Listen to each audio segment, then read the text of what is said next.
এ কি, এই গর্তে এত বড় সাপ ছিল আর আমি দেখতেই পেলাম না।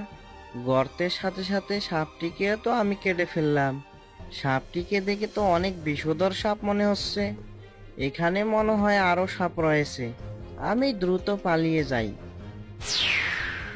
এরপর মাধব পালিয়ে যায়।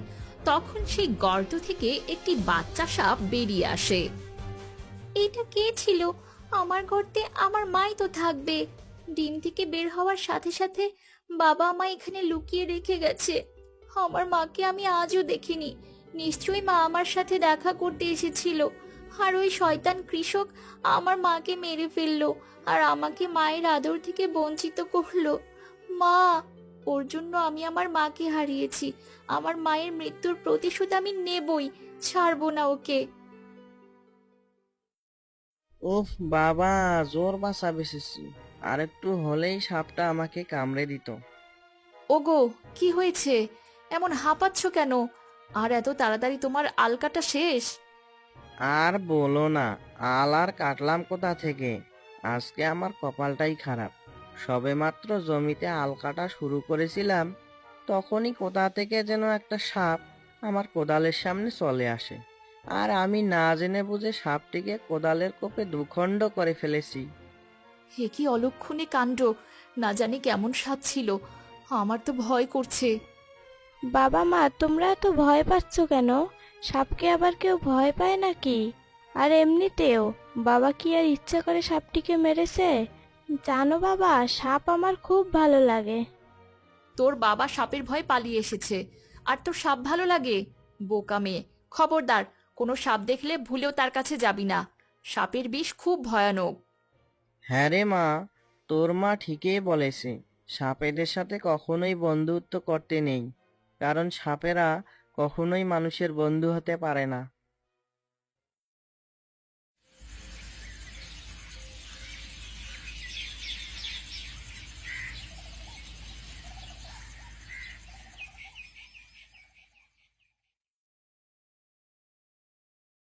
কোথায় ওই কৃষক? আজ না হয় কাল তোকে তো এই মাঠে আসতেই হবে। যেদিন তুই আমার সামনে আসবি সেদিনই তোর শেষ দিন হবে। কিন্তু আমার বেশি ওই কৃষক মরবে তো। যদি না মরে তবে তো উল্টো ও আমাকেই মেরে ফেলবে। না না, আমাকে বুদ্ধি খাটিয়ে কাজ করতে হবে।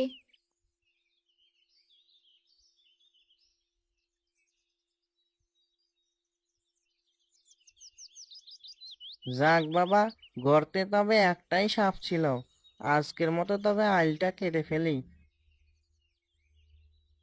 মাধব আইল কাটার পর কোদাল নিয়ে বাড়ির দিকে রওনা দিল। তখন সেই সাপটিও মাধবের পিছু নিয়ে তার বাড়ির দিকে চলতে শুরু করলো।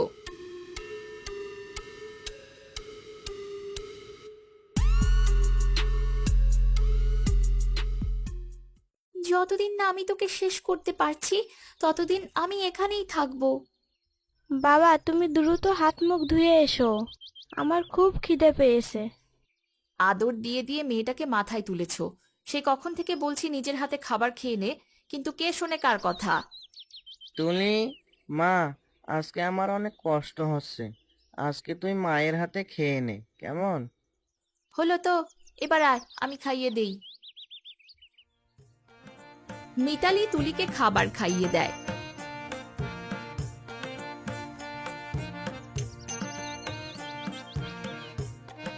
তখন আড়াল থেকে সেই সাপটি বলে, আজকে আমার মা বেঁচে থাকলে আমাকেও এমন আদর করে খাবার খাওয়াতো। মা, তুমি আমাকে ছেড়ে এভাবে চলে গেলে আমি এই মেয়েটিকে কামড়ে দেব। তবেই না ওর মা বাবা উচিত শিক্ষা পাবে।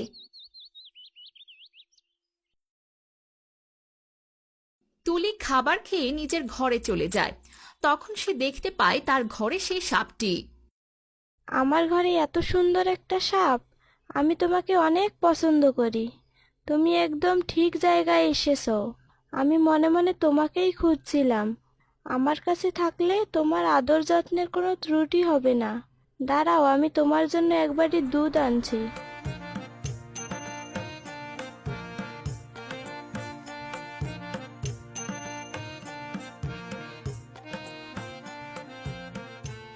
আরে, এ আমি কোন বিপদে পড়লাম? মেয়েটিকে গেলাম কামড়াতে, উল্টো সে আমায় আদর যত্ন করা শুরু করেছে। এখন ওকে কিভাবে কামড়াই? দুধ খেয়ে তুমি আমার বিছানায় চলে এসো। এই ঠান্ডায় বাইরে থাকতে তোমার অনেক কষ্ট হবে। আর হ্যাঁ, ভুলেও আমার বাবা মার সামনে পড়ো না যেন। তবে ওরা তোমাকে মেরে তাড়িয়ে দিবে, কারণ ওরা সাপকে অনেক ভয় পায়। জানো, আমার সাপ দেখলে একটুও ভয় করে না। আমি তো ওর সব ভাষা বুঝতে পারছি, কিন্তু ও কি আমার ভাষা বুঝতে পারবে? আর পারলেও বা কি, আমি ওর সাথে কোনো কথাই বলবো না, কারণ ও হচ্ছে আমার শত্রু। কয়েকটা দিন এখানে থেকে তারপর ওদেরকে মেরে এখান থেকে চলে যাব আমি। কয়েকদিন পর নাগরাজ মাঠের কাছে আসে।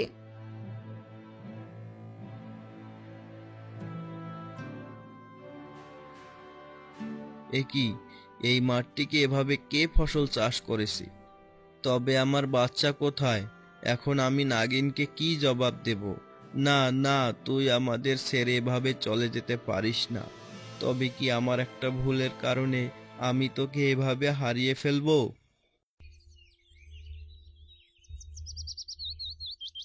বাবা, মাকে তো হারিয়েছি, তুমিও কি আমার খবর নিতে আসবে না? আজকে কতদিন হলো আমার বাবাকে দেখি না। সব হয়েছে এই কৃষকের জন্য। আমার বিষ সত্যিই কাজ করে কিনা আজকে তার প্রমাণ হবে।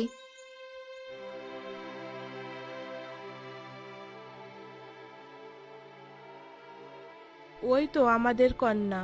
মা, তুই ওইদিকে কোথায় যাচ্ছিস? মানুষের ঘরে ঢুকে মানুষদেরকে কামড়ে দিতে যাস না। আমার কাছে আয়। আমরা তোকে কত খুঁজেছি, আর তুই কি না এখানে?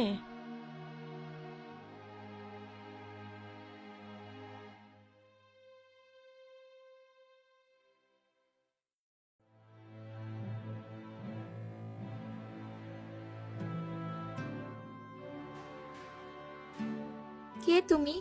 আমার মা মারা গিয়েছে। ওই কৃষক আমার মাকে মেরেছে, তাই তো মায়ের মৃত্যুর প্রতিশোধ নিতে আমি এখানে এসেছি। ওগো, আমাদের কন্যা এসব কি বলছে? ও তো নাগিন কন্যা, ও তবে কাকে হারিয়েছে? মা, আমাদের কাছে আয় তুই। ওদের ক্ষতি করিস না। ওরা তোর মাকে মারেনি, তোর মা বেঁচে আছে। এই তো তোর মা। বাবা, তবে সেদিন কে মারা গিয়েছিল? আমি তো এই কৃষকের ঘরের আঙিনায় ঘোরাফেরা করছি শুধুমাত্র মায়ের মৃত্যুর প্রতিশোধ নিতে। এই কৃষক তোর মায়ের কোনো ক্ষতি করেনি, বরং উপকার করেছে। সেদিন তোর জীবন বাঁচিয়েছে। ওই কৃষক যাকে মেরেছে সে হলো কালনাগিন। ওই তোর ক্ষতি করতে এসেছিল, আর কৃষক তার অজান্তেই ওই কালনাগিনকে মেরে তোকে বাঁচিয়েছে। কি বলছে বাবা? তবে কাল রাতে যে আমি এদের খাবারে আমার বিষ মিশিয়ে রেখেছিলাম, তাহলে তার কি হবে? এই নিষ্পাপ মানুষেরা তবে মারা যাবে? এই না হলে আমাদের নাগিন কন্যা। নিজের মধ্যে কতটা জেদ! তুই তো পারবি নিজের মা বাবা আর নিজেকে রক্ষা করতে। তোর মধ্যে এখনো কোনো বিষ আসেনি। যা তুই মিশিয়ে রেখেছিস তা খেলে ওদের কিছুই হবে না।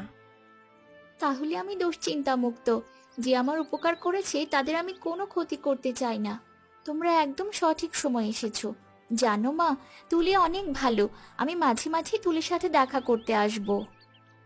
তারপর নাগিন কন্যা নাগরাজ ও নাগিনের সাথে জঙ্গলের দিকে চলে যায়, আর তুলি ও তার মা বাবা হাসি আনন্দ করতে থাকে।